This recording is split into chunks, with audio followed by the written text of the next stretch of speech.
Assalamualaikum warahmatullahi wabarakatuh. Perkenalkan, nama saya Priska Saiful Putri dengan NIM 22404031, Prodi Akuntansi Syariah kelas A, semester 1. Di sini saya akan menjelaskan hasil analisis terhadap suatu perusahaan mengenai sistem informasi dan komunikasi, tepatnya pada perusahaan PT Bank Sentral Asia Tbk.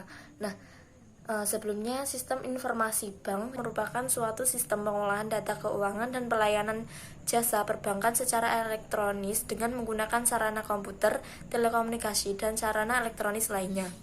Penggunaan sistem informasi bank adalah tujuannya untuk meningkatkan efektivitas dan efisiensi dalam pelaksanaan tugas dan pelayanan kepada masyarakat. Kemudian, penerapan sistem informasi perbankan meliputi yang pertama, pengawasan aktif Dewan Komisaris dan Direksi. Yang kedua, kecukupan kebijakan dan prosedur penggunaan teknologi informasi. Yang ketiga, kecukupan proses identifikasi, pengukuran, pemantauan, dan pengendalian risiko penggunaan teknologi informasi. Dan yang keempat, sistem pengendalian intern atas penggunaan teknologi informasi. Penerapan sistem informasi tersebut dilakukan terhadap jaringan yang digunakan untuk mendukung sistem atau aplikasi teknologi informasi. Umumnya, jaringan yang digunakan adalah 1. Menggunakan internet. Internet merupakan jaringan media informasi global untuk umum dan berkecepatan tinggi yang menghubungkan setiap PC dengan PC lain melalui modem. Kemudian yang kedua yaitu extranet, merupakan jaringan komunikasi yang dibangun dari suatu perusahaan ke perusahaan lainnya untuk saling bertukar informasi, bertransaksi dari dan ke supplier, pelanggan, dan pelaku bisnisnya. Dan yang ketiga yaitu World Wide Web atau WWW, merupakan entitas paling cepat tumbuh dalam fasilitas internet yang menyediakan fasilitas dan kemudahan dalam membuka atau mengirim informasi melalui saluran atau link hypertext. Dengan entitas ini, memudahkan setiap komputer yang terhubung ke web secara tepat mendapat akses informasi umum, walaupun jumlah informasinya banyak atau dari tempat yang jauh. Selanjutnya yaitu penerapan sistem informasi pada Bank Sentral Asia. BCA merupakan sebuah bank terbesar di Indonesia yang melayani seluruh nasabahnya dengan segala kelebihan yang diberikan. Hingga kini kualitas produk dan layanan BCA pun terus ditingkatkan agar nasabah bisa lebih mudah untuk menggunakannya. Berbagai produk dan layanan telah disediakan oleh pihak bank yang sudah dirancang khusus untuk memenuhi kebutuhan para nasabah secara optimal. Beberapa produk dari BCA ini, yang pertama yaitu ada produk simpanan, merupakan salah satu produk pertama BCA. Banyak sekali pilihan produk simpanan yang memberikan kemudahan serta kenyamanan yang sesuai dengan kebutuhan transaksi nasabah. Di antaranya ada simpanan tahapan gold, tahapan ekspresi, tapres, tabunganku, giro, deposito berjangka. Dan yang terakhir yaitu ada BCA dolar. Selanjutnya ada juga kartu kredit. Kemudian fasilitas kredit. Fasilitas kredit ini merupakan salah satu kemudahan yang diberikan oleh BCA kepada nasabahnya.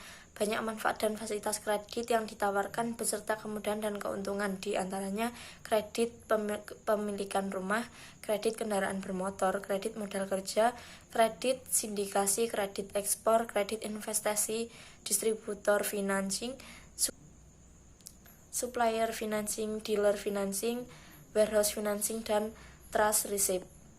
Kemudian ada layanan transaksi perbankan. Berbagai fasilitas layanan yang digunakan sebagai pendukung dalam bertransaksi dengan menawarkan sistem yang aman, mudah, dan cepat seperti auto debit, safe deposit box, transfer, remittance, banknotes, collection dan clearing, travel check, BCA virtual account, open payment, dan payroll service. Kemudian ada juga layanan cash management, memberikan kemudahan dan kenyamanan dalam bertransaksi yang disediakan oleh pihak perbankan dalam serangkaian layanan pembayaran, payable management atau disbursement, receivable management atau collection, dan liquidity management. Kemudian ada fasilitas ekspor atau impor.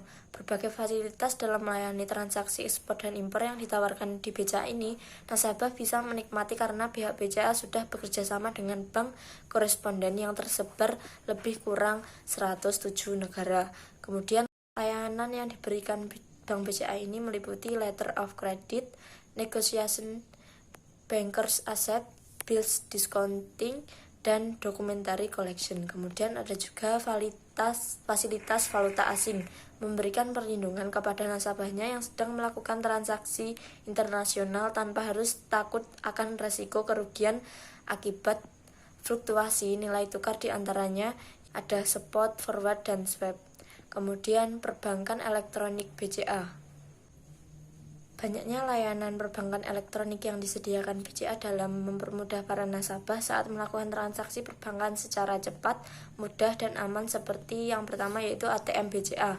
Kemudian ada debit BCA, tunai BCA, flash BCA, dan BCA by phone.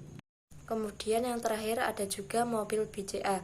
Dengan layanan ini, nasabah serasa memiliki ATM BCA dalam genggaman tangan kecuali untuk penarikan tunai.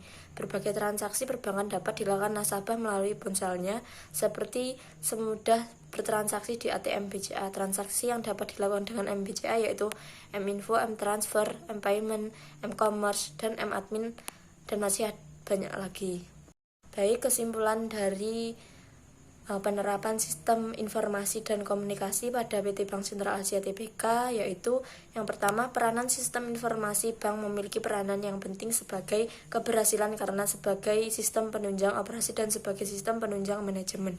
Kemudian Bank BCA memiliki produk yang ditawarkan kepada nasabah seperti produk simpanan, kartu kredit, fasilitas kredit, layanan transaksi perbankan, layanan cash management, fasilitas ekspor atau impor, fasilitas valuta asing, dan perbankan elektronik. Kemudian perbankan elektronik yang dimiliki BCA adalah ATM BCA, debit BCA, tunai BCA, flash BCA, BCA by phone, MBCA, dan SMS BCA. Baik, mungkin itu tadi yang dapat saya sampaikan. Ada kurangnya saya mohon maaf. Wassalamualaikum warahmatullahi wabarakatuh.